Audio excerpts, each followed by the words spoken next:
Hello guys and welcome to a new Wargame video today by me, Vulcan and Val. Hello. Today we have another of the 3v3 Reddit tournament games, and today on the red side we have Red Chieftain with Nikolai, Fidel and Ho Chi Minh, and over on the blue side we have Creating Cognitive Dissonance with Pattern, Fadeaway and Random. So what are your thoughts to begin with, Val? This should be a good game. We saw the last game we casted was on the same map, and that was a very, very interesting game. It was more of a slow chokehold, so we'll have to see if that happens this time. Although, if the time is any indication, this looks like it should be quite a brutal game. Yeah, it looks like it's going to be quite a decisive one.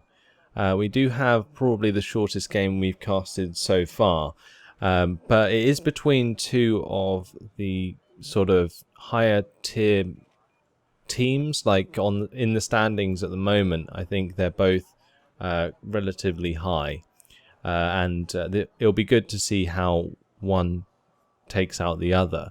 Now, the main thing that I'm interested in is comparing this game to last game in the way in which the teams use the map, because this is Hop and Glory again, and I'm just really interested to see where the players put their focus. We can already see Random is making a different sort of move in the bot side here by putting his flare in golf. What do you think of that? I think this is how you see the game sort of pan out more normally. You usually see the blue team head for golf and the red team take echo. So we'll have to see. And also, it looks like Pattern is putting a ping on those bridges where the road is. So, because last time we saw the blue team just try to go straight across to the left-hand bridge near Delta, and ended up paying for that because they got bombed out quite well by the refugees. So, we'll have to see if the same thing happens this time, or Pattern decides to go around like he's pinged.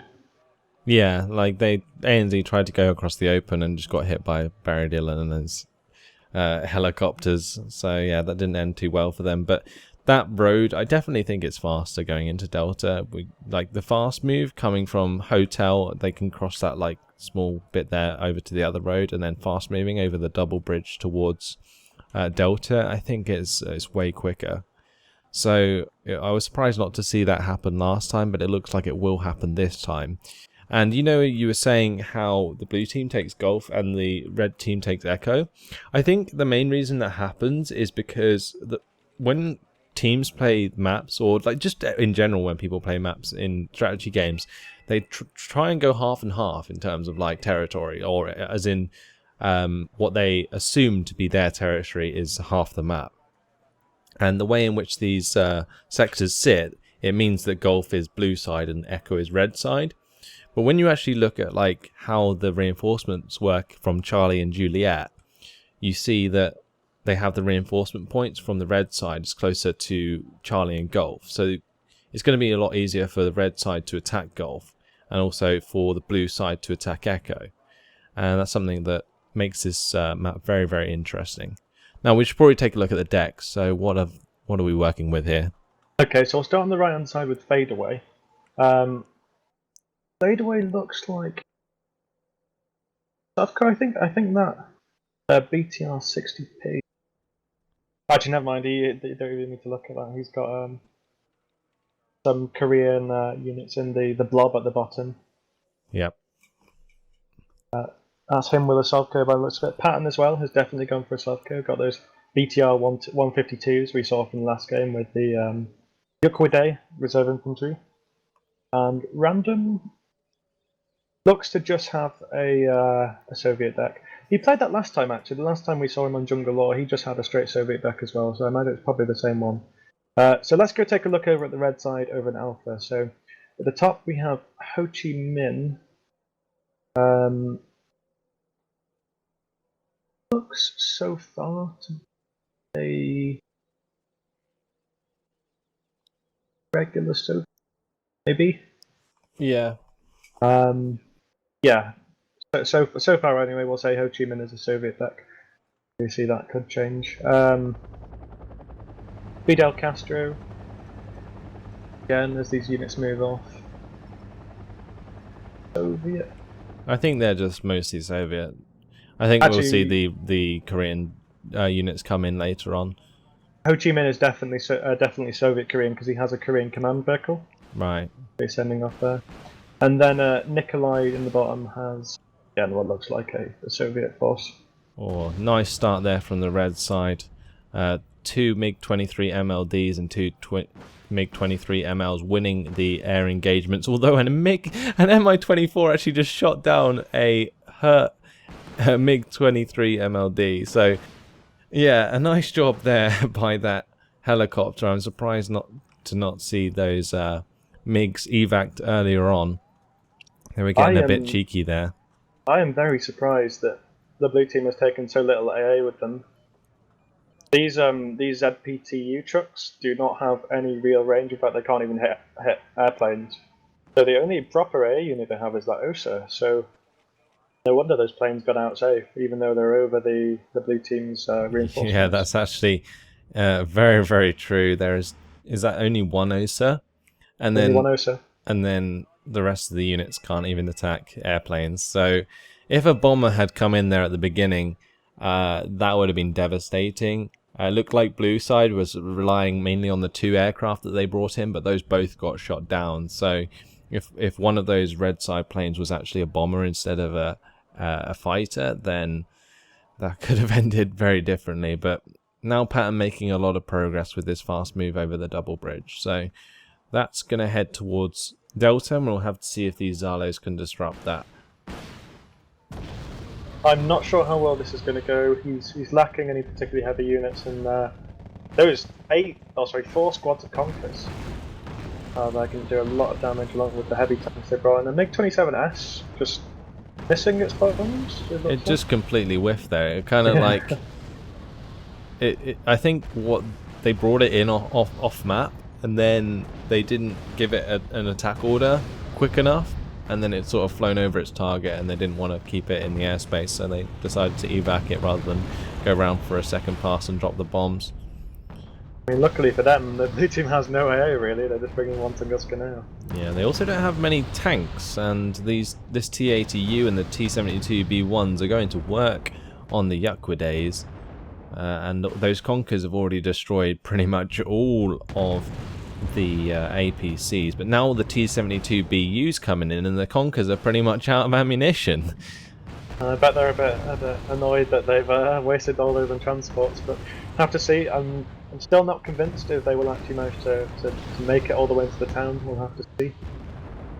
Yeah, the Yakwa Day is taking a while to die. There are a lot of them, and you know, these T-72 aren't going to be able to hang around much with the T-72BUs attacking them. Now that MiG-27, nice yeah, did go down. Did do a lot of damage to the T-72BU though. Got the stabilization malfunction. We've got to keep an eye on this bottom side though. Random is making a decent push into Gulf, and you can see the VDB engaging in with the Spetsnaz crew and the Motorstrelki. MiG-27 whiffing a shot onto the T-72BU down there as well. Yeah, it's a very hotly contested fight down there. Yeah, we got up in Delta. MiG-27 just managed to pick off one of the T-72BUs. The other one is actually limping back towards Juliet at the moment. That MiG-27 got out completely safe. So although Echo's kind of contested at the moment, Red Chieftain have this +2 lead, which is crazy at the moment. You know, they're really racking up some points there, almost at 100 points already, and the blue side's really struggling to sort of contest a lot of these sectors, I think, that they really need to in order to get back a lead.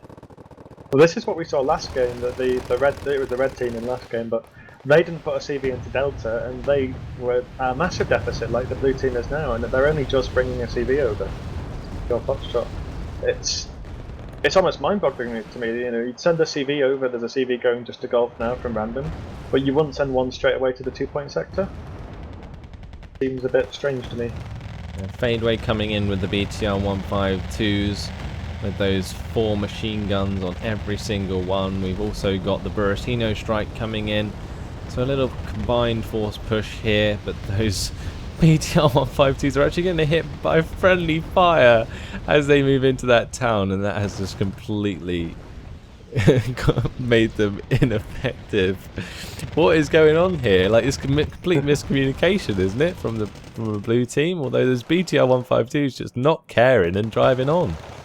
They're adopted some Soviet doctrine there, Lewis. They don't care. Just gonna throw them in. They do have 1 AP, but I don't think that really matters right now.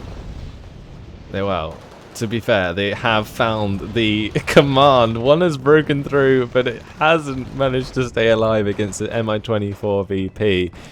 UAZ is making a run for it now since it's been spotted. So we'll probably see an airstrike maybe come in from the blue side, unless they aren't really confident they'll find it again.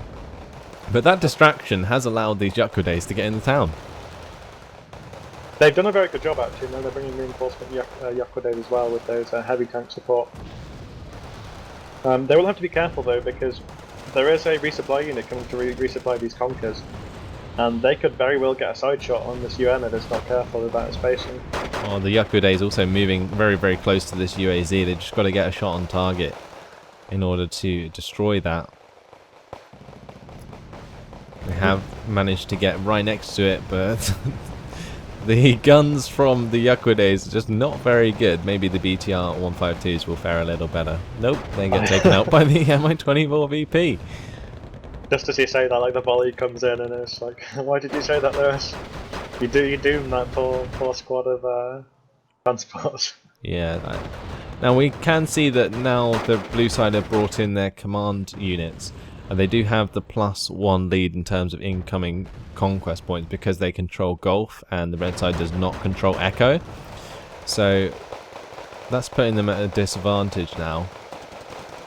These Yakudays in the town are doing well to sort of clog this up a little and allow time for reinforcements to arrive.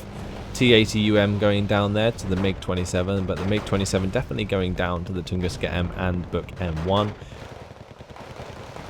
Yeah, I mean, that's always a trade that the MiG-27 will win, because it's only 105 points, but it absolutely destroys those like, 160 plus point tanks, so always a good trade to make. Yeah, we saw a KA-52 from the red side go down to the Tunguska M, so that wasn't too handy for them. But now we have some Yakyondays from the blue side getting into the town, and that's going to allow them to start doing some serious damage against these panicked Yakyondays and Spetsnaz crew. Definitely, they're an extremely strong elite commando unit from North Korea. We're seeing some Su-122s come in as well, so definitely the preferred Red 4 support unit of choice for these sorts of pushes. Oh, and the UAZ goes down to the MiG-27 run. That's going to get out scot-free as well. There's absolutely no... Actually, there are those OSAs, but they're nearly out of ammo. There's nearly no AA then, we'll say.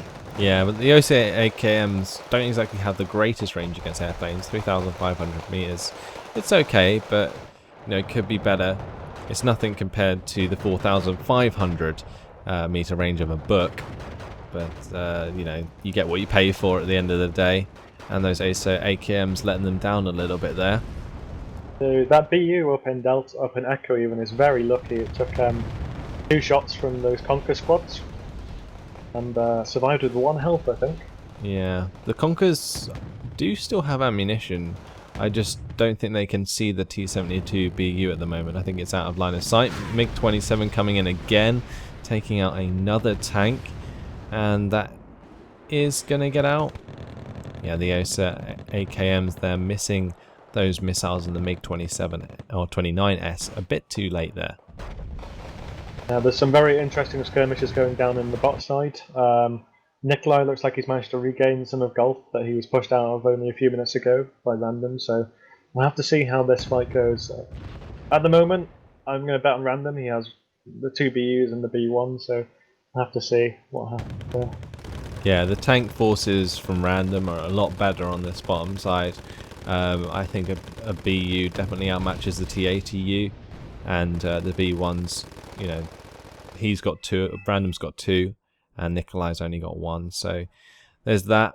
although the thing is, Random really can't push into that forest without infantry support, and at the moment he's only got one squad of Morskaya Pehota, and they're very low on health. So I reckon he's just going to sit where he is at the moment, and it looks like Nikolai's going to try and contest that Gulf sector with the BRDM2U that he's bringing in at Charlie. Yeah. On the other hand, though, the blue team has now amassed a 4-point lead. They've put a CV into Echo in a nice little spot behind the mountain. And their constant pushing into Delta has really paid off, because even though it looks like they will be pushed out of Delta now, and it may be very difficult to get back in, they've managed to skirmish enough to destroy that previous UAZ command. They've managed to get a big lead. They've overtaken the red team. Yeah, so what's happened is because the blue side control both Gulf and Echo at the moment, they're getting 2 points from that. And then where the command got destroyed in Delta, that's also giving them an extra 2 points. But there you go, 2 of those are going to be reclaimed by the red side with that UAZ arriving.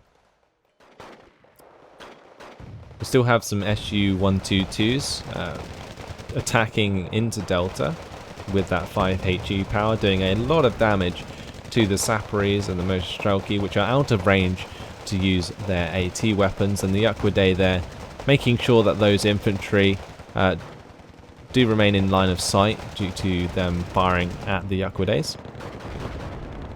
Yeah, definitely. We're again seeing a repeat of last time, with a large Yakuday push with SU-122 support. So this looks like it might actually succeed, honestly. There's a significant amount of Yakudays coming into the town, with some BTRDs, which probably VDV-90 in them, or Morskaya.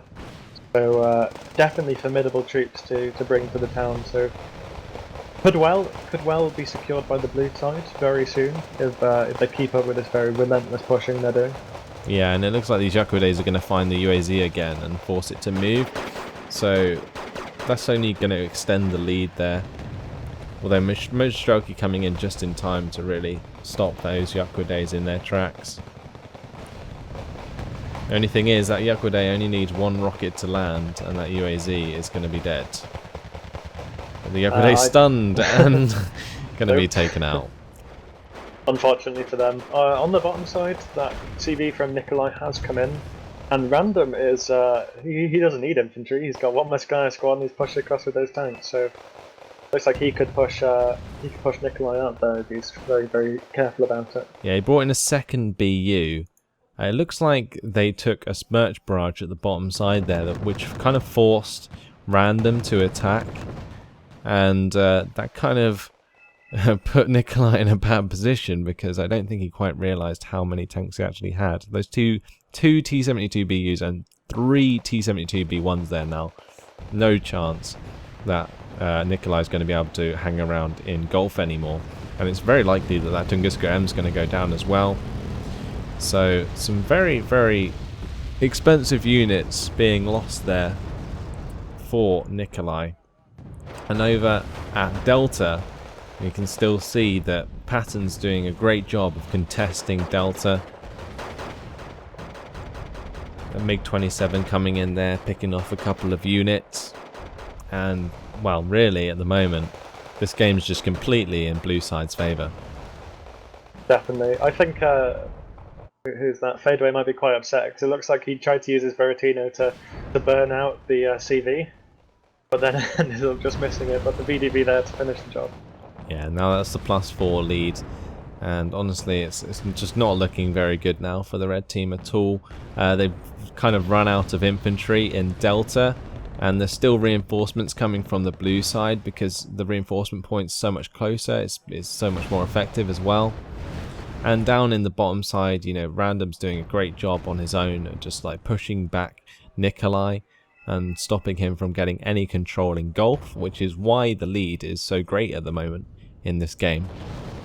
Yeah, I think this is going to be a red team surrender then, by the looks of it, with the time left, because the 4 points won't be enough. So red looks like they've admitted defeat, which I think is pretty accurate right now. There's Patton's done a great job at Delta with Fadeaway supporting him. And there's 5 coming in just to seal the deal. And Random, I think, is sort of like there we go, surrenders. I think Random's almost the unsung hero because we've not really looked at this bottom side, but he's constantly been smashing Nikolai out of the bottom sector at golf. Yeah, so at the end of the day, the kills losses not so far away from each other, but I think at the end of the day, the main sort of difference there was the cheap units, and because Patton's Yuckwa days were still alive there, that's really what secured the foothold, and just having the pressure on the sector makes it so hard for you to continue to cap it. Like just a threat on a command vehicle almost makes you want to take out of the sector, but in some cases you just kind of have to risk it, and that's what Red side was doing with the UAZs, and it wasn't really paying off at the end of the day because the Yuckwa days were eventually getting up there, and in the last case it was the VDVs that managed to take it out. We also had the BTRs coming through at one point, and it just seemed that Patton was just finding holes in the defense where there probably shouldn't have been, and they exploited it very, very well. I think they definitely did. You have to remember with those like the cheap units you were mentioning, like you can move very quickly from building to building in this game. So even if those units were basically like they were doomed to die because they were cheap support units, he was just sending to the other side of the town. But because of the way the Delta sector is, you can get from one side of the town to basically the place where the CV has to be, because there's not really anywhere else you can put it, very quickly by just sending infantry, block by block. And even if your infantry dies, you know where the enemy unit is, so they have to either move the CV and then lose points doing it, or they just wait to get artilleried or bombed. So Patton doing an excellent job. It was very, very hotly contested on that top side, but the blue team seemed to be constantly the ones who were like they were being very proactive, I think, and the red team seemed to be reacting to everything they did, and unfortunately just not quite well enough. Yeah, I think you summed it up really well there. And also just the way that the beginning of the match went, there wasn't enough forces put into Echo by the red side, and also into Golf. And Random, I think, got away with getting a foothold in Golf pretty early, and you shouldn't have been able to beat the red side to that sector from the blue side, because it actually takes the blue side longer to get to Golf than it does the red side. So yeah, pretty interesting that they lost Golf so easy, but there we go. Any last words? Yeah, I think it was a very interesting game, and it really shows that at the end of the day, if you are like hyper aggressive enough, like Patton and Fadeaway were in that top side, like and just keep sending unit after unit, it's never really that good for your KD at the end of the game, even though they did have a positive one. But what they did is because the Delta sector is so far away from the red team spawn, if you kill one CV, even if you get pushed out of the town, the enemy has to wait all the time it takes for a CV to come all the way around the map. So you're going to lose, 30, 40 conquest points in that time. And considering that because they were putting all this pressure on, the red team have to defend. Like they weren't attacking the blue team's 2-point sector, like we saw the refugees do in the last game. So it was even easier for Patton and Fadeaway because they just didn't have to deal with any pressure from the other side, because they were the ones with all the pressure. Yeah, I think it was mainly because Random was keeping an eye on Nikolai, and so Nikolai didn't have free reign into Foxtrot. But there we have it anyway, so we'll leave it there. Thanks for watching, guys. Hope you enjoyed it, and we'll see you in the next video. Goodbye.